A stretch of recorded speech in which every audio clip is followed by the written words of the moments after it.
Muy buenas noches, hermanos, a todos los que estáis en el plató, Gerardo, Alfonso, Ángel, Marino, y a todos los que estaréis, hermano también, hermano profesor Pichón, y sobre todo pues a nuestro profesor en esta noche, nuestro hermano Juan Heredia. Y a todos los que cada martes pues estáis en la biblioteca y seminario teológico virtual, y en este caso ya llevamos varias semanas en la enseñanza de la cristología. Hoy estamos en lo que son la realidad de las dos naturalezas, tan importante en este tiempo en el cual esta enseñanza tiene que quedar bien grabada en nuestros corazones y bien memorizada. Es importante lo que hoy vamos a oír.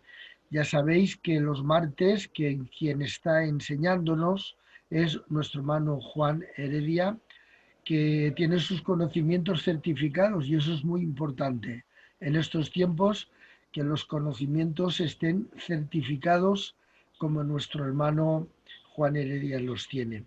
Quisiera, antes de seguir adelante, pedir por favor a nuestro hermano Gerardo Hernández. Buenas noches, hermano, Dios te bendiga.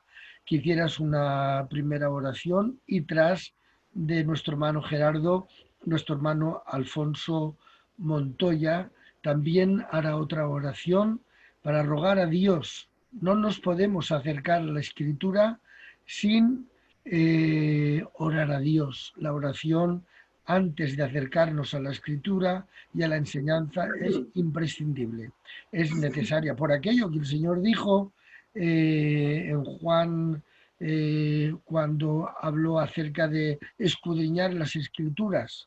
Pues bien, para ser unos buenos investigadores de la Escritura hay que ser primeramente unos buenos adoradores y oradores. Así que, Gerardo, cuando puedas, por favor, tu oración y un saludo. Amén. Dios le bendiga. Dios le bendiga, tío Juan. Le doy gracias, Señor, Padre Celestial, por este privilegio que tú nos das en esta noche, Padre, de poder unirnos en esta noche para este cultico, Dios mío, esta enseñanza que vamos a recibir, Señor, por tu Santo Espíritu. Te doy gracias también por esta plataforma, Señor, y por cada hermano que hay conectado, Señor. Cómo no rogarte por el tío Juan, Señor, para que tú tomes los dichos de su boca, para que tú, Señor, le vengas bendiciendo en este estudio, Dios mío, y que venga impartiendo, Señor, lo que has depositado en él para nuestra enseñanza. Que tú bendigas, Dios mío, nuestros oídos y que tú nos ilumines en esta noche, Señor. Y que tú, Señor, nos des ese entendimiento que necesitamos. Gracias por cada hermano que hay conectado y te seguimos rogando por tu bendición en el nombre de Jesús. Amén. De igual manera, Señor, soberano Dios, Padre Dios Todopoderoso, Creador del cielo, de la tierra y de todas las cosas creadas, Señor. Te damos muchas gracias, Dios mío. Gracias, Señor, por permitirnos esta noche, Señor, poder participar, Señor, de estos estudios bíblicos, Señor, por medio de este medio, Señor, Padre Santo. Te rogamos, Señor, que nos ayudes, Dios mío, Espíritu Santo, dándonos iluminación, Señor, Padre Santo, capacidad y entendimiento, Señor, para poder comprender y entender, Señor, y poder, Señor, Padre Santo, estudiar, Señor, y aprender en nuestros corazones, Señor, la persona maravillosa de nuestro Señor Jesucristo, Señor. Ahora queremos rogarte, Dios mío, Padre, Señor, por tu siervo, el tío Juan, Señor. Te damos muchas gracias por él, Dios mío, Señor. Sigue tú añadiéndole sabiduría, Padre Santo. Ayúdalo tú, Señor, al poder enseñarnos a nosotros, Dios mío, con la facilidad de palabra y de entendimiento, Señor. Por favor, Señor, ayúdanos a nosotros, Señor, y abre nuestros ojos de nuestro entendimiento. Te damos muchas gracias por todo en esta noche, Señor. En el nombre del Padre, del Hijo y por el poder del Espíritu Santo. Amén. Amén y amén. Aleluya. Bien, pues hermano Juan Heredia, nuestros corazones y nuestro entendimiento quedan abiertos para en esta noche aprender la lección que, como les decía, pertenece a, en este caso, a la cristología, y exactamente la realidad de las dos naturalezas. Adelante. Bien, bendiciones para todos, antes de nada, y saludar a los hermanos que no he tenido la oportunidad de saludarlo, como nuestro hermano Pichón. Bueno, continuamos con la materia que estamos dando en estas últimas semanas, que como bien se ha dicho, va sobre la cristología. La cristología es un tema bastante amplio, bastante extenso, y estamos tratando de explicarlo pues pausadamente y para que se pueda entender los principios o las líneas principales en la cual empecemos a comentar sobre lo que es la preexistencia. La semana pasada hablábamos sobre la preexistencia del verbo, que Cristo es preexistente, y dábamos razones bíblicas para ver que Cristo no inició su carrera en el nacimiento, sino que él ya estaba con el Padre desde antes de la creación del mundo. Después también pasemos una segunda fase a que aquel que era preexistente antes de la creación del mundo, en la historia, en el momento apropiado, pues se encarna y fue encarnado, tomó naturaleza humana, tomó cuerpo de la sustancia de María, y ahí fue engendrado por obra del Espíritu Santo. Y por obra del Espíritu Santo quedó santificado en el vientre de María, de tal manera que fue guardado de toda contaminación posible que pudiera ocurrir. Y aquel santo ser, la Biblia dice que aquel santo ser sería hijo de Dios y sería llamado santo por medio de esta santificación. Y hablemos también sobre la opinión que Cristo tenía de él, y hablemos de que la opinión que Cristo tenía de él no era una opinión de un simple hombre más, sino que dábamos bíblicamente datos en los cuales Cristo tenía conocimiento de ser hijo de Dios, conocimiento de ser el Mesías ungido, prometido, y conocimiento de ser Dios. Pues él mismo añadía a la misma palabra, y él decía de él mismo, decía que él era, he aquí uno más grande que Jonás, he aquí uno más grande que Salomón, y él daba dato de que él sabía de él mismo que él era algo más que un simple hombre. Hoy quiero hablar de lo que es la realidad de las dos naturalezas, porque ya veníamos hablando de que Cristo, siendo Dios, se engendra, es engendrado y toma naturaleza humana. Pero claro, a lo largo de la historia ha visto muchas diferentes opiniones, y tenemos que tener claro que las dos naturalezas son reales, y por eso el tema de hoy, la realidad de las dos naturalezas. Hasta aquí hemos considerado que la segunda persona de la Trinidad, por obra del Espíritu Santo, fue engendrado en el vientre de María, de la cual tomó la sustancia y de la cual era totalmente hombre, totalmente humano. Entonces, tenemos por un lado que Cristo es totalmente Dios, pues Filipenses capítulo 2, verso 5 al verso 7, dice bien claro, que ya lo hemos mirado en otras ocasiones, el cual siendo en forma de Dios. Filipenses habla de que Cristo tiene una forma y es la forma de Dios. No le importó ser igual a Dios como cosa que aferrarse, y dice allí que tomó la forma de siervo. Entonces encontramos en este texto, encontramos bien claro que Cristo pues tiene dos formas. Una es la forma de Dios y otra es la forma del siervo, que es la forma del hombre. Que Cristo es completamente Dios y completamente hombre es lo que fue establecido por los concilios, tanto en Niceas, en el año 325, Efesios 431 y Calcedonia en el 451, fueron concilios que lo establecieron. Pero nosotros no dependemos exactamente plenamente o solamente de un concilio, sino que nosotros dependemos más de la Biblia. Lo que la Biblia, lo que dice la Biblia y lo que explica la Biblia para nosotros es más importante que lo que dice un concilio. Aunque en estos casos los concilios se ajustaron a la Biblia. Hay que reconocer que los concilios intentaron de exponer y de explicar lo que ellos entendían sobre la Biblia. En la historia del cristianismo no han faltado quienes hayan estado en contra de las verdades que se han venido exponiendo. Y cuando se han levantado algunos que han enseñado alguna cosa contraria, o contrario a lo que se ha venido explicando,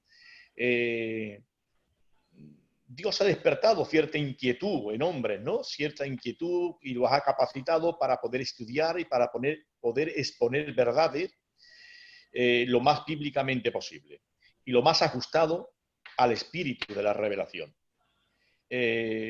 Cada vez que ha visto alguna herejía o algún pensamiento que se ha sobreentendido herético, ¿no?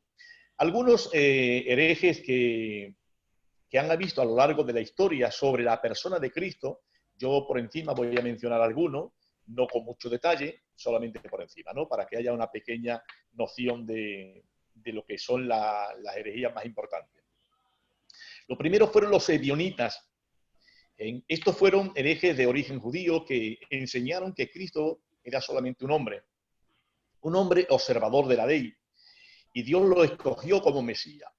Al ser bautizado por Juan, fue consciente, según dicen ellos, fue consciente de ser ungido como un hijo especial. Al venir sobre él el Espíritu Santo, dicen ellos, quedó capacitado para realizar las obras que Dios lo mandó a hacer.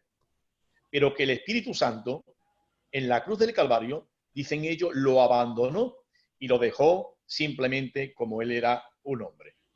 Pero claro, contra esto, nosotros nos encontramos en la Biblia, en que Juan dice, en Primera de Juan 5, del 5 al 6, dice allí, ¿quién es el que vence al mundo? Sino el que cree que que Jesús es el Hijo de Dios.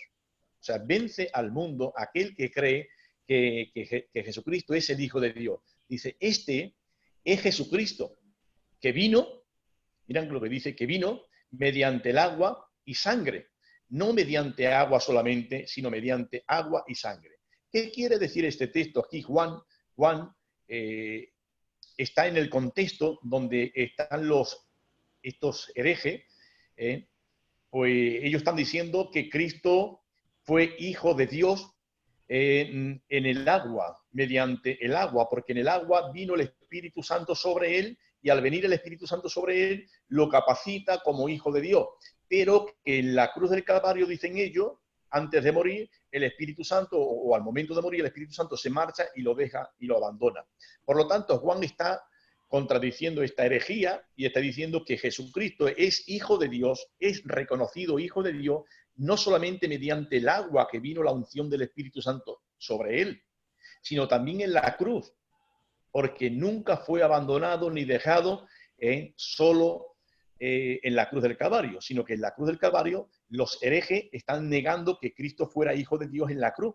Dicen que era un hijo más, un hombre más, abandonado porque el Espíritu Santo se marchó. Pero Juan está contradiciendo esta herejía, diciendo que aquel que fue hijo de Dios mediante el agua, también siguió siendo hijo de Dios mediante la sangre, que es la cruz del Calvario. Lo que después, en segundo lugar, tenemos un segundo grupo iniciado por Cerinto, que le llaman los cerintianos. La enseñanza de este grupo es muy parecida a la que hemos visto de los ebionitas, pero según lo que desciende sobre Cristo no es el Espíritu Santo, sino el Cristo o razón divina. Ellos, los cerintianos, decían que sobre Cristo en el bautismo vino la razón, no el Espíritu, la razón o el Cristo divino vino sobre él, y cuando estaba en la cruz del Calvario, pues que lo que se marchó de él no fue el Espíritu, sino fue la razón del Verbo o la razón divina, como dicen ellos. Por otra parte, es muy parecido a la otra, pero cambian. Uno dicen el Espíritu Santo y otro dicen la razón. Tenemos lo que son en tercer lugar, tenemos los docetas, un tercer grupo. Estos negaban la realidad del cuerpo humano de Cristo. Ellos negaban que el cuerpo humano de Cristo, los docetas, el docetismo, negaban que el cuerpo de Cristo fuera un cuerpo humano real. Según ellos, la materia es mala, Según ellos, la materia es mala y el Hijo de Dios no puede participar de la materia. Por lo cual el cuerpo de Cristo solamente era, decían ellos, aparente. Si esto fuera cierto, si estos herejes tuviesen razón, toda la vida de Cristo no sería real. Sería una aparente realidad, sería todo simplemente apariencia. Su nacimiento no sería real. Cristo cuando nació no fue real. Sus lágrimas por su amigo Lázaro entonces no fueron real. Su muerte no sería real, ni su resurrección tampoco sería real. Entonces, tendríamos que todo lo que la Biblia nos habla sobre Jesucristo, nada tendría razón. Todo sería su realidad. No habría nada de realidad. En contra de esto, tenemos que la Biblia dice, grande es el misterio de la piedad. En contra de esta herejía, tenemos que en la Biblia nos dice, grande es el misterio de la piedad. Dios fue manifestado en carne. Primero de Timoteo 3:16. Esto rompe totalmente todos los esquemas. Dios fue manifestado en carne. Carne está hablando del cuerpo. Dios ha sido manifestado en un cuerpo de carne. Está echando por tierra totalmente toda la herejía de estos herejes. Aquel verbo, dice el verso Juan capítulo 1, verso 14, y aquel verbo fue hecho carne. Juan está hablando que aquel verbo fue hecho carne, no que tomó la apariencia de la carne, no que tomó un parecer del cuerpo, no que fue un cuerpo etéreo, como algunos dicen, un cuerpo aparente, un cuerpo etéreo, un cuerpo sin realidad. No era un cuerpo etéreo, sino que aquel verbo fue hecho carne. Estos textos enseñan que Cristo tomó una verdadera naturaleza humana, en lo que está enseñando el texto. Toma una verdadera naturaleza humana. En cuarto lugar tenemos los de Apolinar, ¿no? Le llaman el apolinarismo. Apolinar fue un obispo de la Odisea que enseñó que Cristo tenía un cuerpo humano, pero no tenía una mente ni un espíritu humano. Ellos decían, los apolinaristas decían, que Cristo tenía un cuerpo humano, pero estaba carente de mente humana y de espíritu humano. Ni tenía espíritu ni tenía mente humano, sino que tanto el espíritu o la mente que había en Cristo, según ellos, dicen que era del verbo divino. Del verbo divino era la mente y era el espíritu, según dicen ellos. Según esta forma de pensar,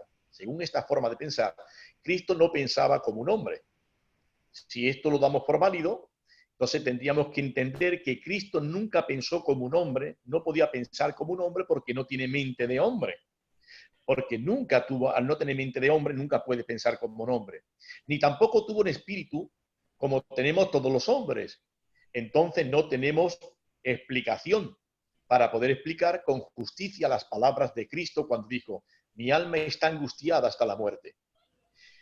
Si su mente no es humana, si la mente de Cristo no es humana, ¿cómo puede una mente divina exclamar una angustia hasta la muerte si una mente divina no tiene experiencias de la muerte? No hay razón, no se puede explicar. ¿Cómo podemos entender las palabras de Cristo cuando dijo el día y la hora? Nadie lo sabe, ni el Hijo, sino solamente el Padre. La mente divina es una mente compartida entre 3 personas. Si Cristo no puede pensar como los hombres, ¿cómo podemos entender estas palabras?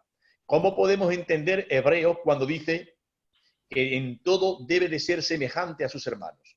Si Él no tiene una mente como los hombres, si Él no tiene un espíritu como los hombres, ¿cómo podemos nosotros entender el texto de Hebreos? ¿Cómo podemos hacer justicia a ese texto hablando verdad y realidad, que en todo tenía que ser semejante a sus hermanos, si no tenía una mente como sus hermanos y no tenía un espíritu como sus hermanos?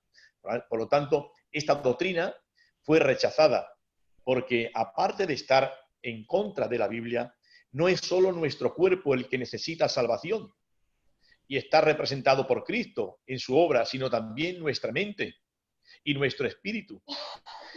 Tenemos que decirle que lo que Cristo ha tomado es lo que Él redime. Lo que Cristo no ha tomado, Cristo no lo puede redimir. Nuestra mente necesita salvación. Por eso dice ahora, nosotros tenemos la mente de Cristo, tenemos la mente renovada. Si Cristo no toma una mente como la nuestra mente no sería renovada, nuestra mente no sería salvada. Si Cristo no toma un espíritu como el nuestro espíritu no sería salvado. Cristo ha salvado todo lo que Él ha tomado en la encarnación. Un quinto grupo es Nestorio, le llaman el nestorianismo. Este fue un predicador de Antioquía que obtuvo bastante fama. Con el tiempo fue obispo de Constantinopla. De él salió la idea de que después empezaron a publicar, ¿no? Y a popularizar con sus seguidores. Él decía que en Cristo había dos personas separadas, una divina y otra humana. Pero en ningún momento de la Biblia nosotros nunca hay noción en la Biblia, en ningún momento se encuentra que la Biblia tengamos algún indicio, alguna indicación de esta posibilidad. No encontramos en ningún sitio que en Cristo haya dos personas, nunca, que puedan estar en contra una de la otra. Cuando Cristo habla de Él, siempre Él dice yo, nunca dice nosotros. Y cuando el escritor inspirado habla de Cristo, el escritor que está inspirado dice de Él siempre Él. Nunca dice la Biblia, el escritor inspirado nunca habla de Cristo diciendo ellos. Siempre habla en singular, refiriéndose a la única persona que había en Cristo. Esto no se puede dar, no se puede creer, porque esto no tiene razón de ser y la Biblia no da ningún indicio para creer que en Cristo hay dos personas. Bien, en sexto lugar está el eutiquianismo de Eutico, que fue el fundador, o también se suele llamar el monofisismo. Eutico fue su principal defensor. Este fue un líder de un monasterio de Constantinopla. Este negó la integridad de cada una de las naturalezas de Cristo y sostuvo que al unirse las dos naturalezas perdieron sus propiedades y entonces surgió una nueva naturaleza. Él decía que si se echa una gota de tinta en un vaso con agua, el resultado es que no es tinta ni tampoco es agua pura. Esta herejía es llamada monofisismo, que quiere decir una sola naturaleza. Esta teoría, el monofisismo, lo que está explicando es que de ambas naturalezas se unieron y perdieron su propia integridad cada una y dejaron de ser lo que eran y se convirtieron en una tercera naturaleza, que ni era humana ni era divina, sino que era una mezcla de las dos, surgió una tercera, y es la única que había. Eso es el monofisismo. Toda esta y algunas otras son teorías que no hacen ninguna justicia a la realidad de las personas de Cristo, de la persona de Cristo. Cristo era totalmente Dios y totalmente hombre. Y para comprobar esta verdad hay que ir a la Biblia, a ver si esto que estamos diciendo, la Biblia lo apoya o no lo apoya. Primero, Cristo era totalmente Dios. Cristo era totalmente Dios. Esto significa que tenía naturaleza divina exactamente, totalmente. Naturaleza divina, cuando se habla de naturaleza divina, una naturaleza, es importante que nosotros, como ya en otras clases he tratado de explicar, tener siempre claro lo que significa una personalidad y lo que significa una naturaleza.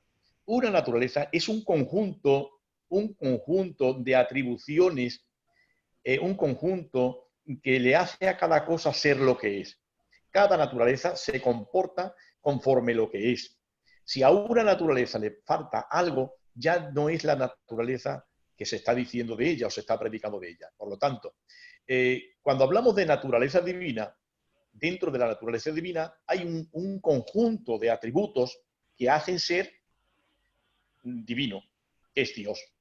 Entonces, en Dios existe un conjunto de atribuciones, de atributos, o mejor dicho, de propiedades esenciales en la propia naturaleza de Dios, que hacen que Dios sea Dios y no se pueda comportar de otra forma. Dios nunca se puede comportar como malo, porque en Dios no hay nada malo. Dios es bueno, su esencia es buena. En su esencia nunca hay nada de maldad. Por lo tanto, nunca le pidas a Dios que sea malo, porque eso no es posible para Dios. Dios nunca se puede comportar como malo, porque en su naturaleza no hay nada malo. Todo lo que hay es justo, bueno y correcto. Pero en cambio a Satanás tampoco le pida que haga algo bueno, porque su naturaleza es corrupta, su naturaleza es mala, en él no puede ver nada bueno. Por lo tanto, una naturaleza es el conjunto de propiedades que hacen comportarse conforme a lo que es. Por lo tanto, al hablar que Cristo tiene una naturaleza divina, tenemos que mirar que hay 7 líneas de estudio, o 7 enfoques, 7 líneas, donde podemos nosotros comprobar y mirar que Cristo es completamente Dios. 7 líneas podemos mirar, ¿no?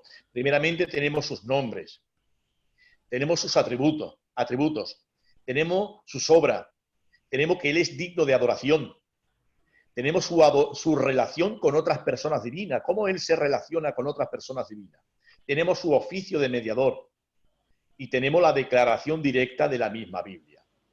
Por lo tanto, en esto hemos nombrado estos nombres que hemos dicho, estos títulos. Primeramente, tenemos sus nombres. La idea no es tardar mucho, sino solamente tener un poco de noción de lo que se quiere decir. Sus nombres.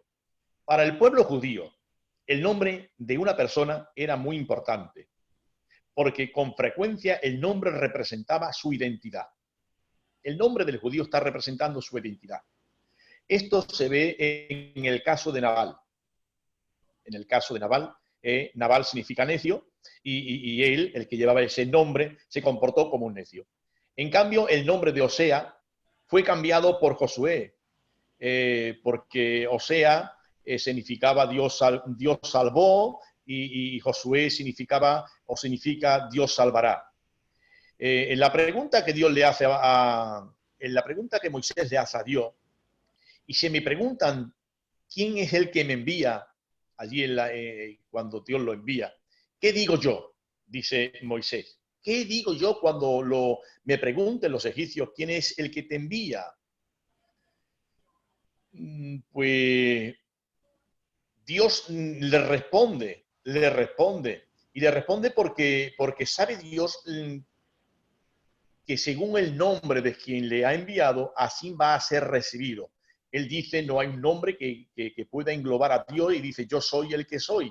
Con este yo soy está hablando una amplitud de propiedades que se salen del conocimiento. El yo soy no encierra a Dios. En el yo soy hay más.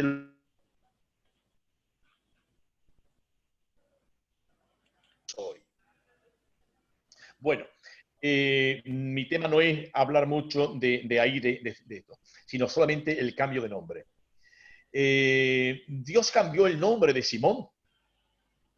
Simón, que significaba junco, que te puedes mover con el viento, se lo pone como Pedro, que significa piedra, roca, porque el cambio de nombre va con el carácter. El nombre de Jesús refleja su obra, cuando dice allí, y le llamará su nombre Jesús, y dice el por qué. Dice, ¿por qué le llama su nombre Jesús? Dice, porque Él va a salvar a su pueblo, Él salvará a su pueblo de sus pecados. Por eso le llamará a Jesús. No le llama a Jesús, no le dice, llamará a su nombre Jesús, porque Jesús es bonito, o es algo que al azar que Él quiere. No, ese nombre no se lo pone María, ese nombre viene del mismo cielo, porque está caracterizando su obra. Se dice, y llamará su nombre Jesús, porque Él salvará a su pueblo de sus pecados. Cada nombre refleja una identidad y una forma de comportamiento distinta. De esta forma, los nombres, o el nombre de Jesús está reflejando divinidad. Tenemos el nombre a Cristo, se le llama Señor. Señor es su nombre, se le llama Señor. Este nombre en griego es Kyrio, Kyrio o Curio, según los que hayan traducido. Uno dicen Kyrio y otro dicen Curio, pero es lo mismo. En hebreo equivale a Adonai.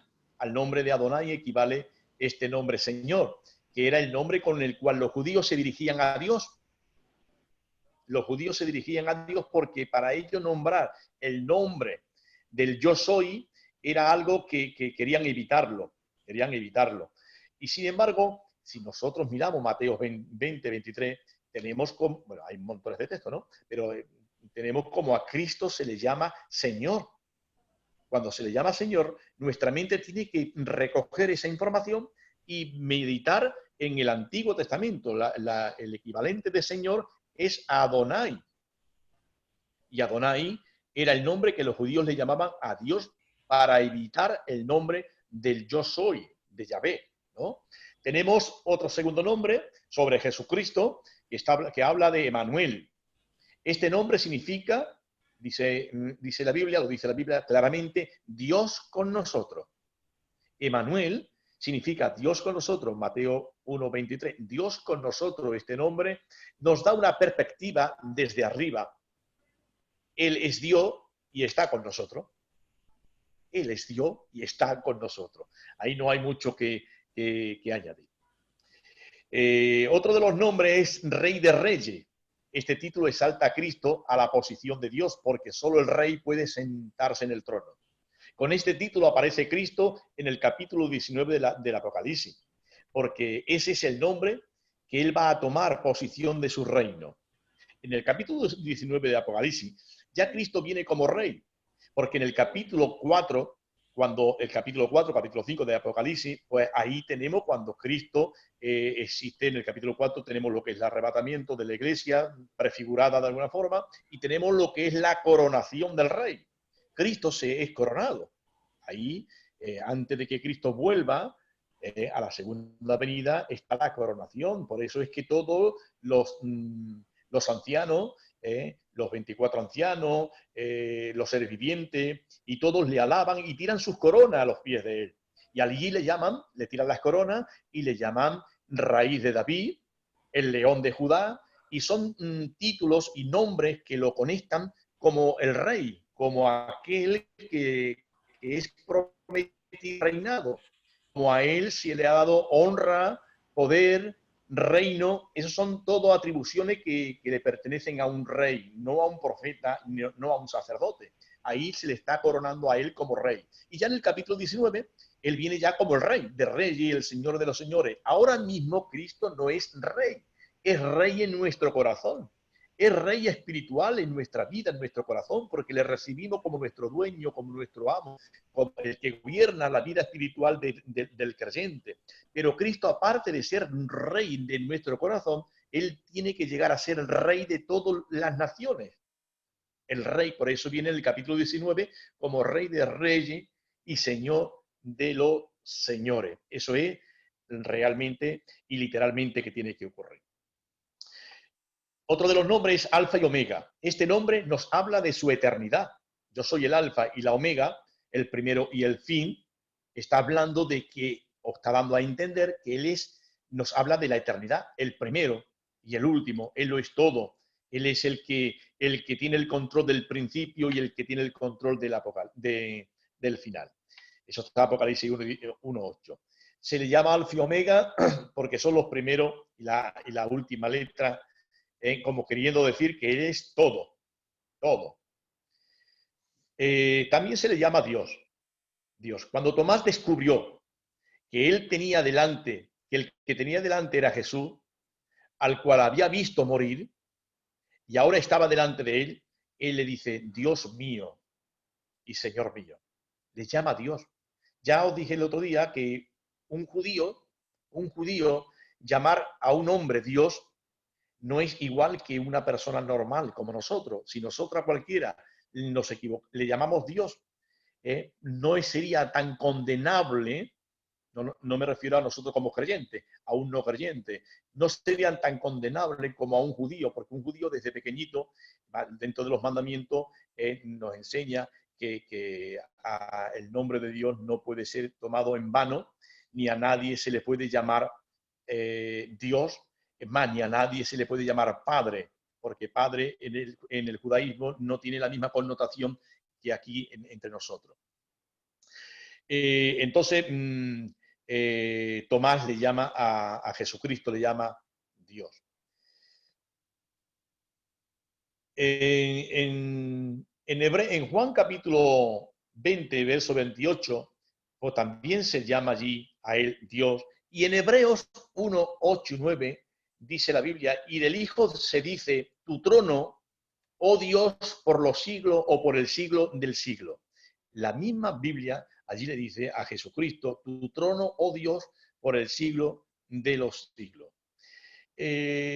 Los nombres, ya hemos dicho, así un poquito por encima, que los mismos nombres están reclamando que Jesucristo es Dios. Segundo, por sus atributos. Por medio de sus atributos, al descubrir sus atributos, podemos ver y entender que Jesucristo es Dios. Por lo tanto, en su naturaleza divina es una naturaleza real, no es una naturaleza abstracta, no es una naturaleza hipotética, sino que es realidad completamente. Sus atributos, por ejemplo, omnipotente.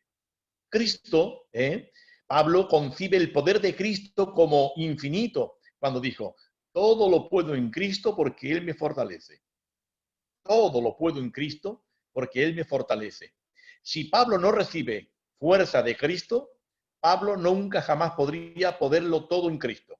Cuando Pablo dice todo lo puedo en Cristo, es porque está notando que Cristo, está describiendo que Cristo tiene todo el poder para fortalecer a Pablo, y con esto está entendiendo Pablo que Cristo es omnipotente. Con esto Pablo está diciendo que el poder de Jesucristo es de tal magnitud que lo puede todo y lo puede fortalecer para hacer cualquier cosa en cuanto a la vida cristiana.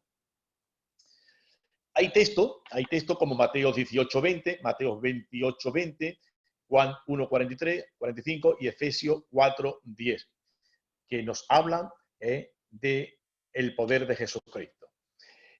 Otro atributo, omnisciente. Cristo no solamente era omnipotente, sino también omnisciente. Jesús no era un simple hombre más. Él sabía los pensamientos de los hombres. Aunque los mantuviese en secreto, algunos profetas no conocían algunos secretos y en ciertos momentos, revelados por el Espíritu, lo sabían. Pero Jesús conocía todo lo que hay en el corazón del hombre, dice la Biblia. Y en todo momento. No es cuando tenía cierta lucidez de Cristo, no es cuando le venía un espíritu de revelación. No, Cristo en todo tiempo, en todo momento tenía pleno conocimiento de lo que había en el corazón de los hombres. En Juan capítulo 16, verso 30, le dicen los discípulos, ahora entendemos que sabe todas las cosas. Los mismos discípulos le dicen, ahora entendemos que tú sabes todas las cosas. Cuando dicen todas las cosas, pues la Biblia tenemos que entenderla y creerla conforme lo que se está diciendo.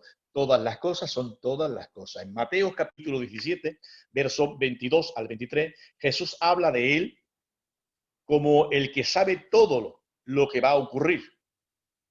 Como el que sabe todo lo que va a ocurrir. Y él dice, el Hijo del Hombre será dado en mano de los hombres y le matarán y al tercer día resucitará. Está hablando de cosas que van a ocurrir y él las sabe. Eso nos está hablando de omnisciencia. Tenemos muchos textos en la Biblia, pero no quiero alargarlo mucho porque si no se haría muy largo si yo diese muchos datos de cada uno de los atributos, ¿no? Cristo muestra que es omnipresente. La omnipresencia es el atributo por medio del cual Dios está en todas partes. Jesús prometió a sus discípulos estar con ellos todos los días hasta el fin del mundo. Cristo nunca puede estar con ellos todos los días hasta el fin del mundo si Cristo careciera de lo que es el atributo de la omnipresencia. Uno que no es omnipresente no puede prometer yo estaré con vosotros todos los días o yo no estaré, no dice yo estaré, yo estoy con vosotros, lo dice presente, yo estoy con vosotros todos los días hasta el fin del mundo. Eso solamente lo puede decir uno que tiene que goza, disfruta de la omnipresencia. Dice en otro sitio, donde hay 2 o 3 reunidos en mi nombre, allí estoy yo en medio de ellos. Cristo nunca dice yo estaré. Cristo no dice donde hay 2 o 3 en mi nombre, yo estaré en medio de ellos. No, no, no. Dice presente cuando Cristo está hablando, dice yo estoy en medio de ellos. Para poder cumplir con esta promesa, tiene que ser omnipresente, porque si no, no podría cumplirla. La omnipresencia está implicada en las palabras de Cristo cuando dijo, nadie subió al cielo, sino el que descendió del cielo, el Hijo del Hombre, que está en el cielo. Eso está en Juan capítulo 3, verso 13. El que descendió del cielo, el mismo, el Hijo del Hombre, que subió al cielo, o que descendió del cielo, el Hijo del Hombre que está en el cielo. Es Cristo el que está hablando estas palabras. Lo está hablando y es una conversación que Cristo tiene con Nicodemo. Está ahí, en ese contexto, con Nicodemo. Y está Cristo delante de Nicodemo. Y en esos momentos, Cristo está hablando de él como Hijo de Hombre que está en el seno del Padre.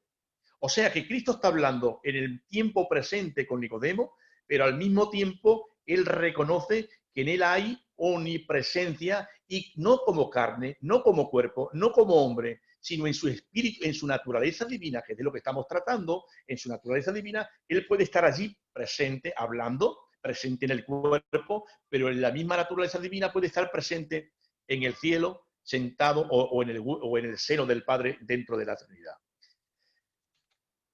Amén. También de Cristo se dice que es inmutable. Estamos rastreando lo que es la naturaleza divina de Cristo, la realidad de que Él es divino. Él es inmutable. La inmutabilidad es la característica esencial que le permite seguir siendo el mismo. El que es inmutable nunca dejará de ser lo que es. Su estado puede cambiar. Su estado de una cosa puede cambiar, pero nunca su esencia. Su esencia nunca puede cambiar de aquel que es inmutable. Cuando se habla de los cielos, se dice que ellos perecerán, porque no tienen inmutabilidad. Los cielos no tienen inmutabilidad, pero Cristo permanece para siempre. En Hebreo 1, 11 y 12, allí se habla de que, me parece que es el texto que dice, yo soy el mismo hoy, ayer y para siempre. Si presta atención adecuada al texto, verá que lo que se está diciendo se refiere a Cristo. Y para que no haya duda alguna, la Biblia es bien clara en esta cuestión, pues con toda claridad se manifiesta, con toda claridad se está manifestando y se está diciendo, Él es el mismo, no cambia en ningún momento, ni ayer, ni hoy, ni por los siglos de los siglos. Él nunca puede cambiar porque Él es inmutable. Al ser inmutable, no es imposible el cambio, porque el que es inmutable nunca puede dejar de ser inmutable. Nunca puede cambiar, nunca puede tener más ni tener menos, nunca puede ser mejor ni ser peor. Nunca Cristo no puede mejorar ni puede empeorar. El que puede mejorar es porque puede añadir cualidades a su esencia.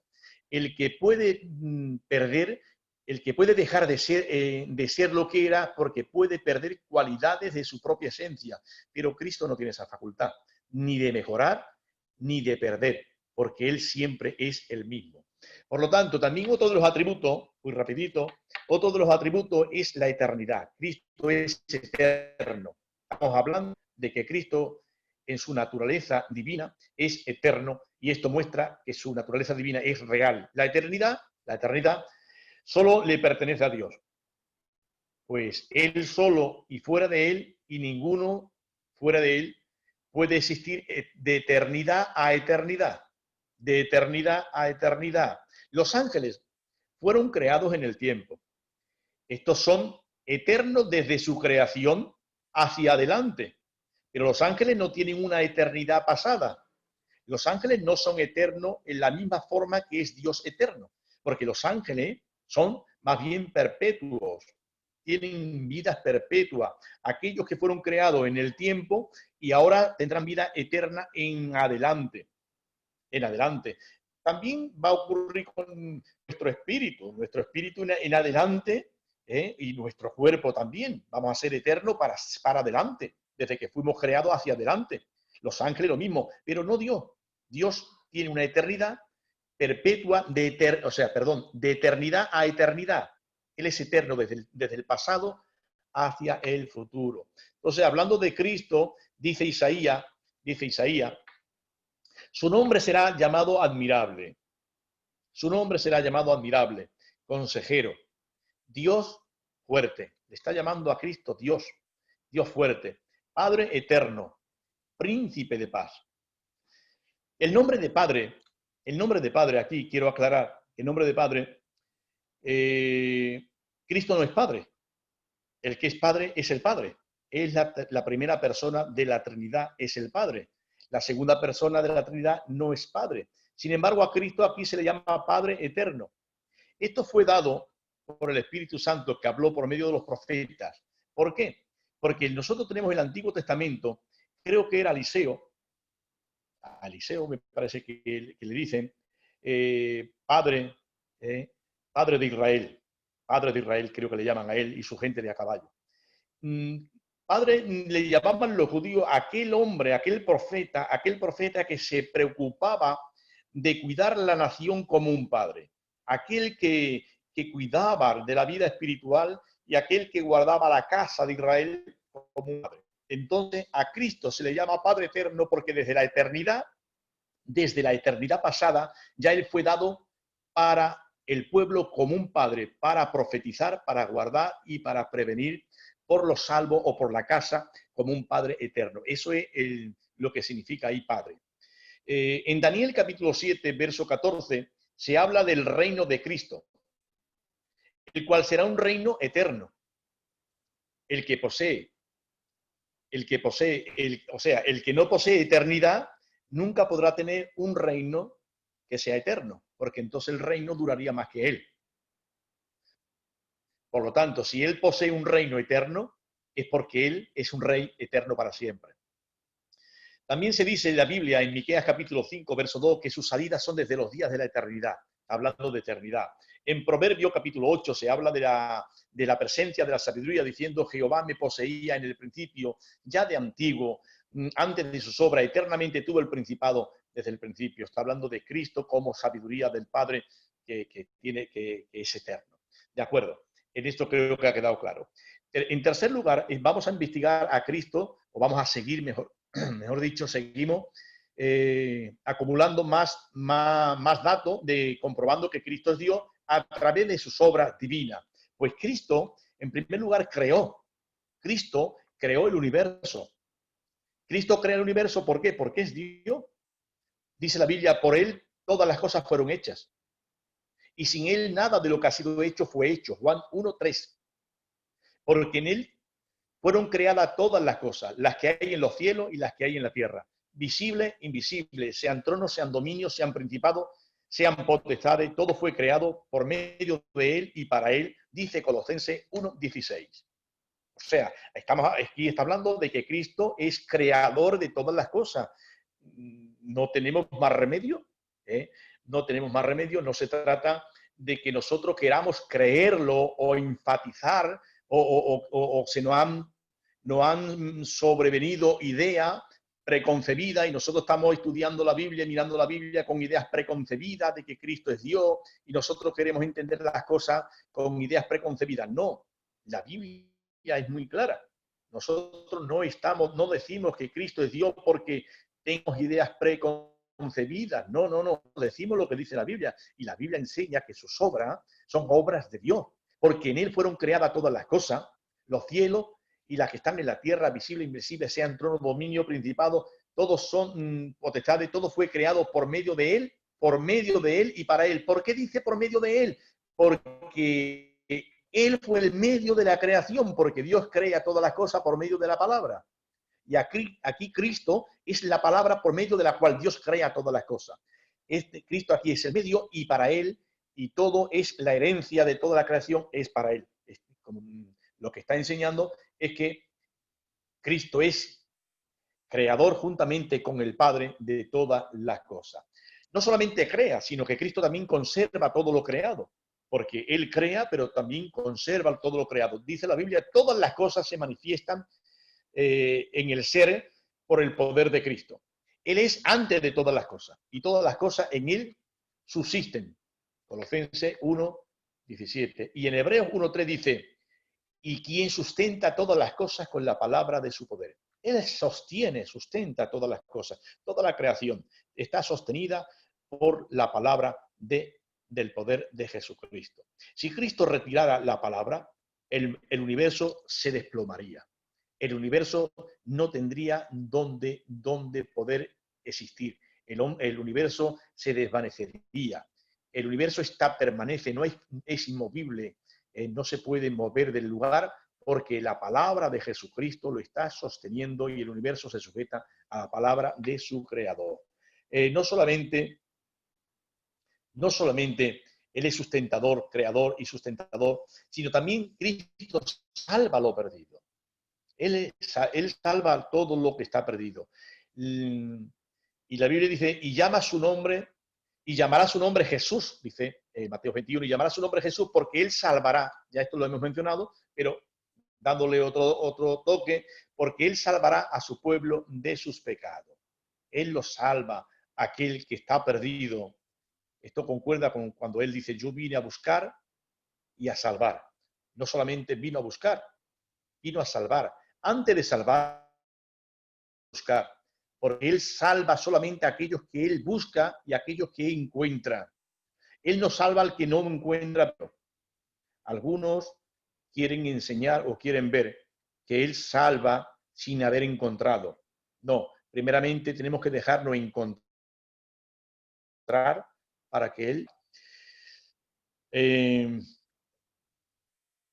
solo Dios puede salvar al hombre de dicha perdición, del pecado. El pecado es un pantano del cual nadie puede salir y todo hombre que intenta ayudar a otro hombre a salir queda atrapado en dicho pantano. Solo Cristo pudo entrar en el pantano del pecado sin poder ser atrapado por el propio pecado. Entró, pero la Biblia dice, suelto los dolores de la muerte, al tercer día resucitó.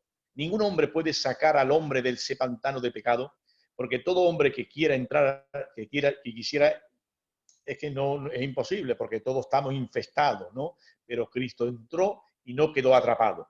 Entró y nos sacó. Y al tercer día, dice la Biblia, suelto los dolores de la muerte. Otra de las cosas que podemos ver de sus obras es que Él da la gracia divina. Es Cristo el dador de la gracia divina. La gracia es un don de Cristo.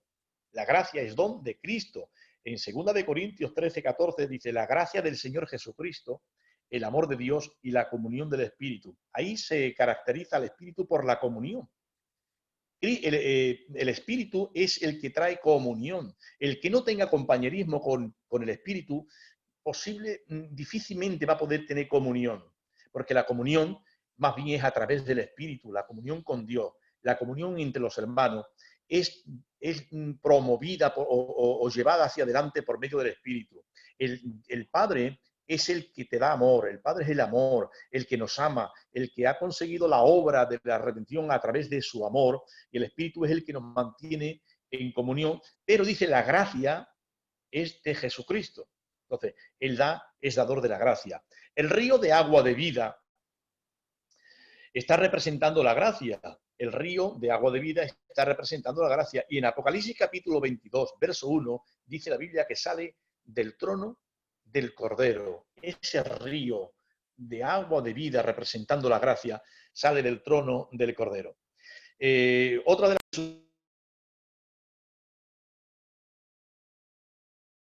Él perdona los pecados. Pues para que sepáis, dice la Biblia, pues para que sepáis que el Hijo del Hombre tiene potestad en la tierra para perdonar pecados, dice al paralítico, levántate, toma tu lecho y vete a tu casa. Solamente Dios puede perdonar pecado. Solamente. Y los mismos escribas y fariseos dijeron, ¿cómo este dice esto si solamente Dios puede perdonar pecado? Y Él perdona pecado porque Él es Dios. Porque Él tiene obras de Dios. Él hace obras de Dios. Preside el juicio final. Muchos, dice él, dice Jesús, muchos me dirán en aquel día, Señor, Señor,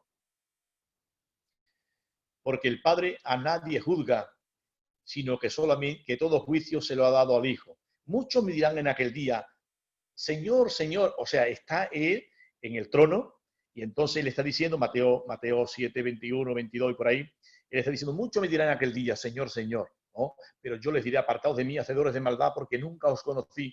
Y lo que está ahí mostrando no es lo que Él va a decir, lo que quiero sacar no es lo, sino lo que Él va a realizar. Él preside el juicio. Porque el Padre dice Juan 5, 22, porque el Padre a nadie juzga, sino que todo juicio se lo ha dado al Hijo. El Hijo es digno de todo culto religioso. Otra característica de su divinidad, lo primero que se reclama para el Hijo es fe. Fe para el Hijo. Juan 14:1 dice el mismo Cristo, ¿creéis en Dios? Creed también en mí. Esto no lo puede reclamar un hombre. Esto un hombre no puede reclamar, no puede hacer este tipo de reclamación. Creer en Dios, creer también en mí. Podríamos decir, ¿crees en este hombre? Pues cree también en mí, porque yo tengo igualdad con este hombre. Pero un hombre es incapaz, imposible de reclamar igualdad con Dios. ¿Crees en Dios? Cree también en mí. Eso solamente le pertenece al Hijo de Dios, a Jesucristo. Y le pertenece, ¿por qué? Porque Él es Dios igual que el Padre. En Juan, aquí se pide igualdad. Bien, Hebreos capítulo 1, verso 6 dice, adórenle todos los ángeles de Dios. Todos los ángeles de Dios, adórenle. No está hablando solamente de la creación de los hombres, no está hablando de que los hombres debemos de adorarle, sino también los ángeles deben de adorarle. Y en el Salmo 2:12 dice, también dice, honra al Hijo. Ya allí, en el Antiguo Testamento, ya se está reclamando que al Hijo hay que honrarle. Su divinidad es probada por medio de la relación que hay en la Trinidad. Por ejemplo, por la igualdad del Hijo con el Padre. Cristo hizo una declaración, mi Padre hasta ahora trabaja y yo trabajo. En este texto se alumbra dos verdades.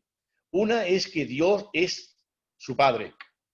Decir que Dios era su Padre es hacerse igual a Dios. Por eso en el verso 18 los judíos tomaron piedra para arrojársela. Y otra de las es la igualdad en el trabajo. Mi Padre trabaja y yo también trabajo. Está reclamando una igualdad de trabajo con el Padre. Más abajo, en el verso 26, se dice, como el Padre tiene vida en sí mismo, así también ha dado al Hijo tener vida en sí mismo. Por ello hay igualdad de honor. Todos los hombres deben honrar al Hijo como honran al Padre, dice Juan 5, 23. Hay una cosa que debemos aclarar. En Juan 5, 19, Cristo ha dicho que no pueden hacer nada por sí mismos. Esto no quiere decir que Él no puede trabajar aislado o separado del Padre, como si Él fuese otro. Por eso todo lo que hace el Padre también igualmente lo hace el Hijo. Cristo no puede trabajarse por sí mismo aislado del Padre. Todo lo que hace el Padre o todo lo que hace el Hijo, de alguna forma es en compañerismo y en comunión con el Padre. Por la unidad del Hijo con el Padre. Es otro punto diferente, por la unidad del Hijo con el Padre. Dice, yo y el Padre uno somos. Juan 10, 30. Tomás dijo, muéstranos al Padre y creeremos. Muéstranos al Padre y creeremos. Dice en Juan 14, 7, dice, si me conocierais también a mi Padre conoceríais. Y desde ahora le conocéis y le habéis visto. Nunca vieron al Padre. Cristo dice, desde ahora le conocéis y le habéis visto. ¿Cuándo vieron los discípulos al Padre? No vieron al Padre. Pero Cristo está diciendo que le han visto, porque está diciendo que el quien me ha visto a mí, ha visto al Padre, porque el Padre está en mí. Ver a Cristo es ver al Padre. Felipe permanece sin entendimiento y dice, Señor, muéstranos al Padre y nos basta. Entonces Jesús hizo una declaración. Tanto tiempo hace que estoy con vosotros y no me has conocido, Felipe. Felipe está diciendo, Señor, muéstranos al Padre y basta, con que nos muestre al Padre ya es suficiente. Y Cristo se le queda mirando y le dice, Felipe, tanto tiempo que estoy con vosotros y todavía no me has conocido.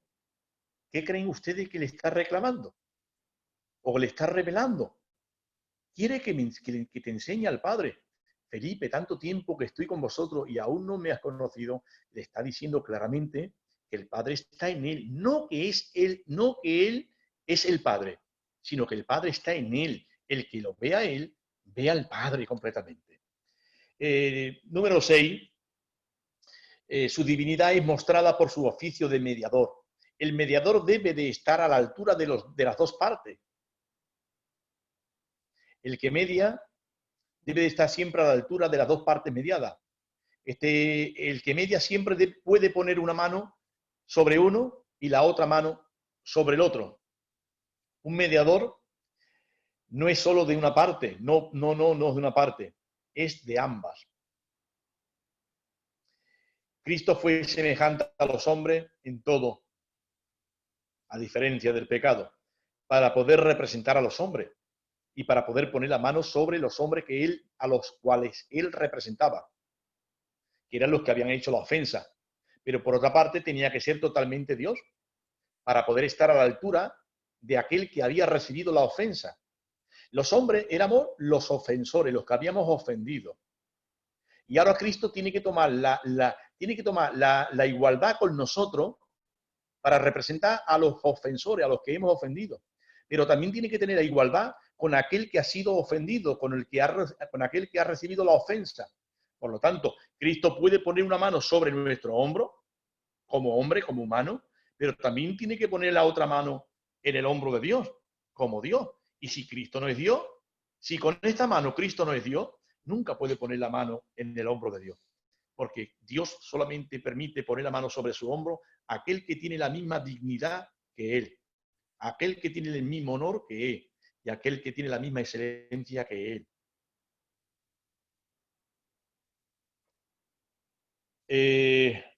Otra de las cosas por la cual también vemos que Cristo es Dios es que la misma Biblia es clara y la misma Biblia lo declara contundentemente.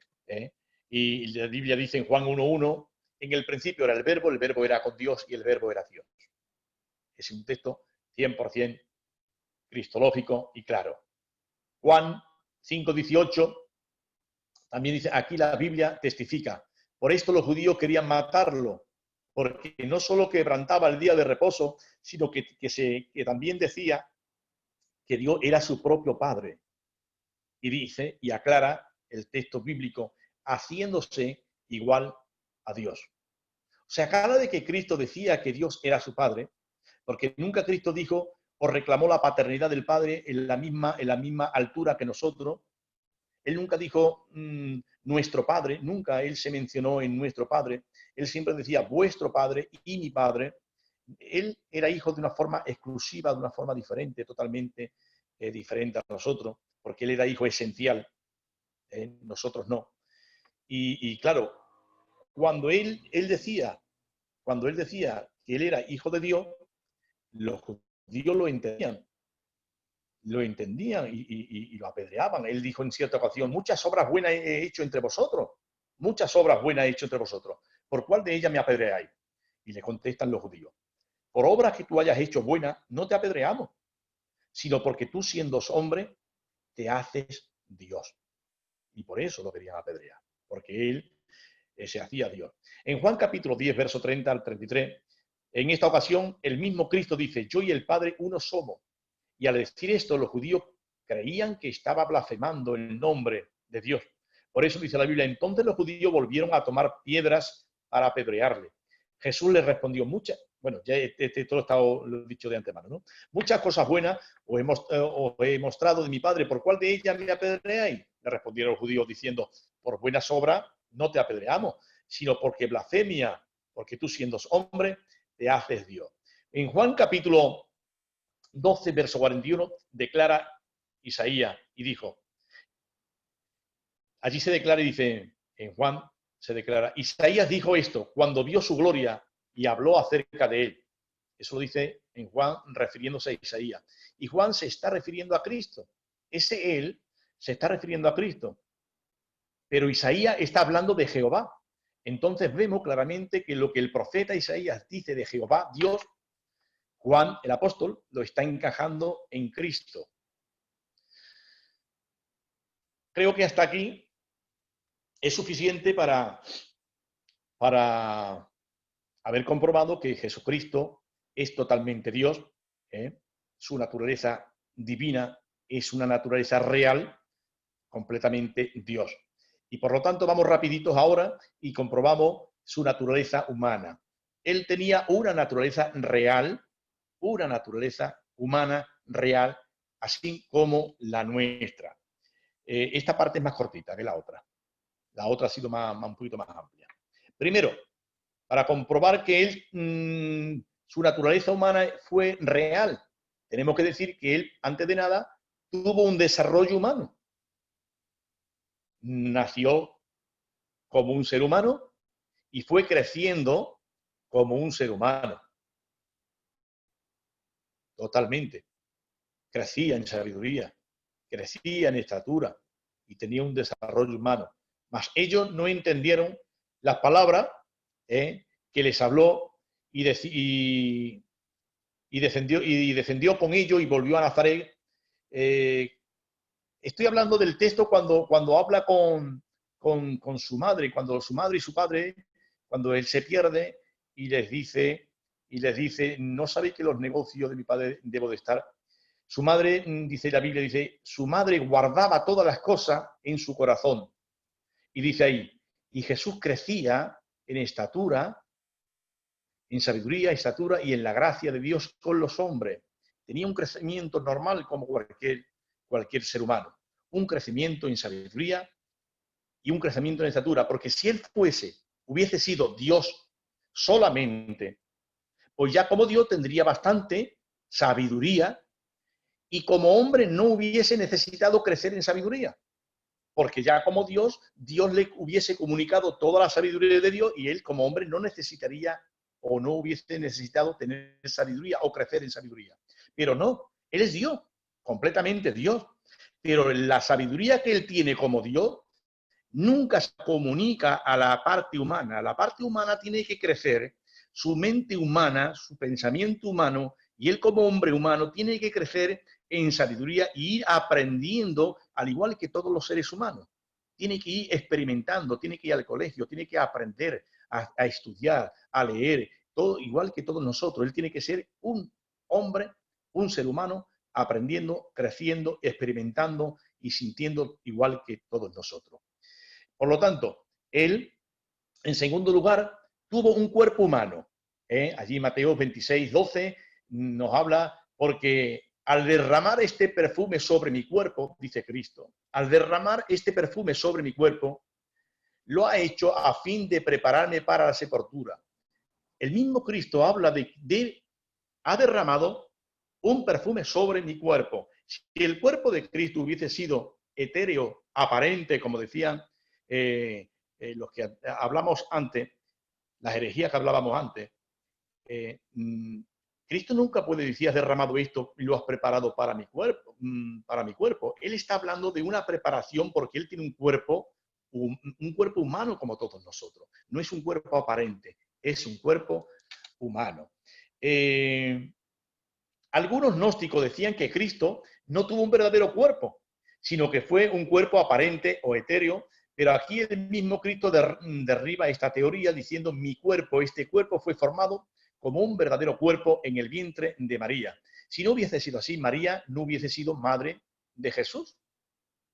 Daros cuenta que si el Verbo ha sido engendrado por medio del Espíritu Santo en el vientre de María, y ese Verbo no toma nada del vientre de María, de la sangre de María, de la sustancia de María, nunca hubiese sido real que María hubiese sido madre del que nació. María era madre del que nació. ¿Por qué? Porque ha sido vestido con toda la sustancia, con toda la ropa, podríamos decir, del cuerpo humano. El cuerpo humano es un cuerpo de la sustancia de María, de su hueso es de María, su sangre, su piel, su color, como un judío más. Eso totalmente. Por eso es que María es la madre del Señor Jesucristo, ¿de acuerdo? Tuvo hermanos Jesús. Estamos ahora viendo que Jesús era humano, y la tercera cosa que vemos es que Jesús tuvo hermanos. Eso lo vemos en Juan 2, 12, Mateo 13, 55, 56. Entre los católicos se suele decir que estos hermanos no eran hijos de María, sino que eran hijos de José, porque José era ya viudo cuando se casó con María. De esta forma quieren ellos salvaguardar la pureza de María, diciendo que estos eran hijos de José, que ya los traía. Y también dice que eran parientes lejanos. Pero esto es forzar las Escrituras para poder defender la pureza de María. La Biblia nunca conecta a Jesús como hijo de José, sino hijo de María. En la genealogía de Lucas, el escritor tiene mucho cuidado y explica hijo de José, según se creía, dice la Biblia allí, según se creía, porque la gente lo han visto nacer y crecer en la familia de José, y todos creen que es hijo de José, pero la revelación de Dios es una cosa diferente a lo que la gente cree, y totalmente distinta a la realidad y a la verdad, ¿no? La revelación de Dios nos está hablando de la verdad, no lo que la gente cree. Dios siempre nos está mostrando la verdad. Una cosa es lo que la gente crea y otra cosa es lo que Dios revela. Siguiendo este razonamiento, tenemos que entender que si estos hermanos de Jesús en verdad no hubiesen sido hijos de María, entonces no hubiese sido verdaderos hermanos de Jesús. El autor inspirado no tendría por qué haberlos llamado hermanos de Jesús, porque si ellos hubiesen sido hijos de José, y José no es padre de Jesús, y estos hermanos de Jesús no han nacido de María, no tienen nada que ver con Jesús. Hubieran sido hijos de José, pero no son hijos de María, y Jesús no es hijo de José, por lo tanto no tiene nada que relacionarlos, se hubieran criado en la misma casa. Entonces el autor inspirado de la Biblia no tiene por qué llamar a Jesús, a estos hermanos de Jesús. Pero además tenemos una buena razón de peso para decir que María no fue siempre virgen, como pretenden decir los católicos. En Mateo 1:25 dice la Biblia, que es la que siempre lleva razón la Biblia, dice, pero no la conoció, hablando de José, pero no la conoció a María, no la conoció hasta que dio a luz su hijo primogénito y le puso por nombre Jesús. Entendemos que el término que utilizan los judíos, la conoció significa dormir con ella. Pero no la conoció hasta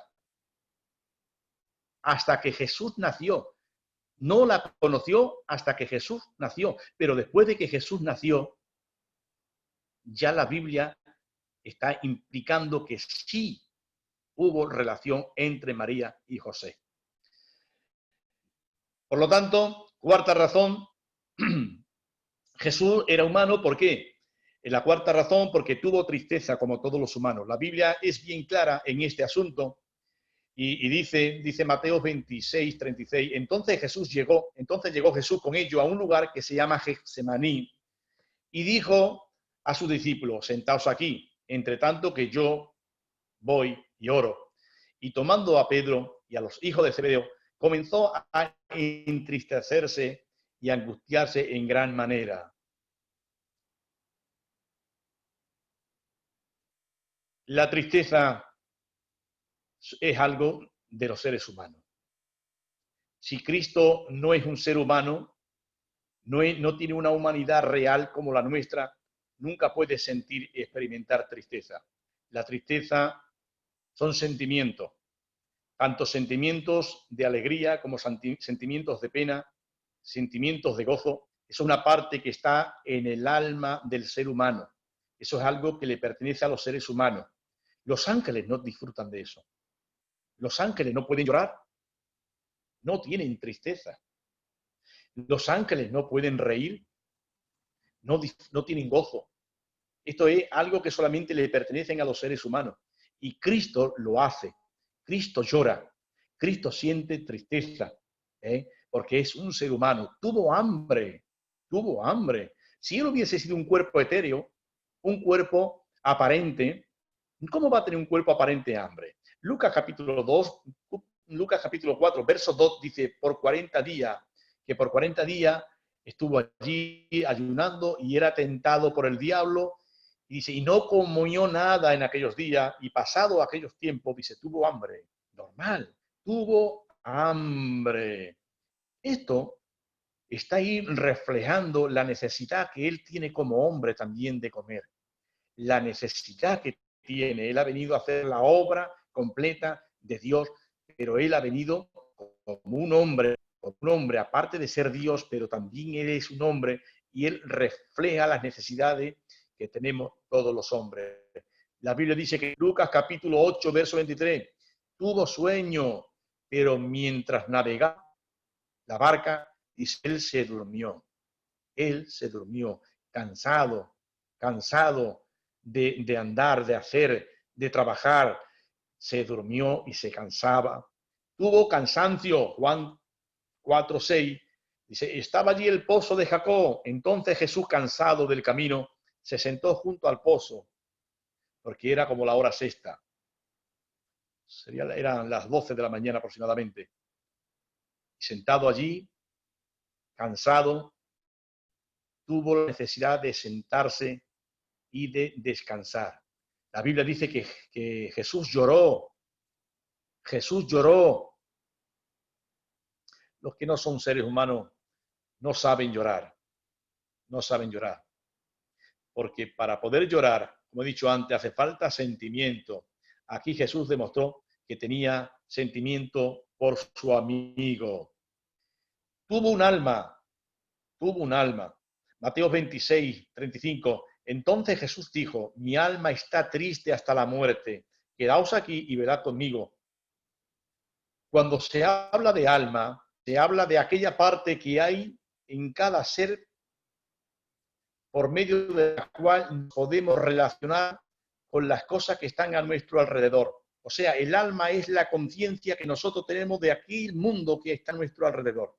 Por medio del espíritu tenemos conciencia del mundo espiritual.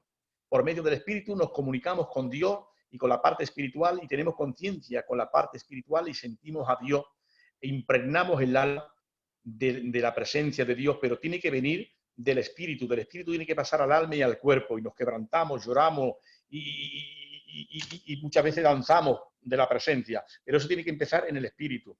Pero con el alma tenemos relación del mundo físico, tenemos relación de lo que somos y de nuestro ambiente, de nuestro medio ambiente. Y Cristo tenía alma y tenía conciencia de quién era él y de quién eran los demás. Él no puede venir sin un alma como la nuestra, porque el alma es lo que nos hace consciente de lo que tenemos a nuestro alrededor. Tuvo espíritu humano. Lucas capítulo 23, verso 46, nos enseña, entonces Jesús, clamando a gran voz, dijo, Padre, en tus manos encomiendo mi espíritu. Y habiendo dicho esto, expiró. Cristo ha venido a ser en todo semejante a sus hermanos. La Biblia declara alma y declara espíritu. Aquí no entramos a definir si son tres, si son dos. El tema ese no tiene nada que ver con esto. Las funciones que hace el espíritu en nosotros es las mismas funciones que hacía su espíritu en él. Y las funciones que hace nuestra alma en nosotros es las mismas funciones que hacía el alma de Cristo en él. Y eso es bastante importante que lo sepamos. Y hasta aquí, pues dejamos esta parte. Creo que ha quedado claro que Cristo tenía dos naturalezas. Una es Dios, completamente Dios, no le faltaba nada completamente, ninguna esencia, ningún atributo, nada completamente, era Dios completamente Dios, y era hombre completamente hombre, solamente lo que no era como nosotros era en el pecado. Nosotros venimos con naturaleza caída y él no tenía naturaleza caída, él no tenía concupiscencia por el pecado, porque él no tenía herencia corrupta dentro de él. Creo que hasta aquí, pues lo vamos a dejar, y que Dios os siga bendiciendo y muchas gracias a todos por haber prestado atención a esta palabra. Para la semana que viene, si Dios lo permite, continuaremos hablando de estas dos naturalezas, en qué forma se unen. Estas dos naturalezas que son reales, en la forma que unen y la forma de subsistir y los resultados que ocurren de estas dos naturalezas. Es un tema bastante importante también, que es muy bonito, y creo que ahí sería bueno de que también lo conocieran. Que Dios los bendiga mucho. De acuerdo, pues muchísimas gracias, hermano Juan, que Dios te siga bendiciendo grandemente en el nombre del Señor. Bueno, pues a todos los que habéis estado en el plató y a todos los que también lo veréis a través de lo que es el Facebook y el YouTube, en la dirección que todos ya conocéis, Biblioteca y Seminario Teológico Virtual, en Face y YouTube. Nos despedimos con una oración en el nombre del Señor. Vamos a pedir a nuestro hermano Marino Montoya que nos despida en oración en el nombre del Señor. Amén, gloria al Señor. Sí, soberano Dios y Padre de la gracia, te damos muchas gracias, Dios mío, por la oportunidad que tú nos has brindado en esta noche de poder enriquecernos con esta preciosa, Señor, precioso estudio, Señor, de las dos naturalezas de Cristo, Padre mío. Gracias, es un honor, Señor, haber estado con mis hermanos en esta noche, participando, Señor, de este estudio maravilloso, Señor. Gracias por mi hermano Juan, porque tú lo has tomado de una manera poderosa y hemos podido entender, Señor, las dos naturalezas de nuestro Señor, en el nombre del Señor. Gracias, Padre mío, por todo lo que ha acontecido en esta noche. Guarda nuestros sueños, Señor. Gracias por todas las cosas. En el nombre poderoso de Jesús. Amén, amén y amén. Amén. Que Dios os bendiga y hasta la semana que viene, si Dios quiere. Cuídense y nos vemos en el nombre de Jesús.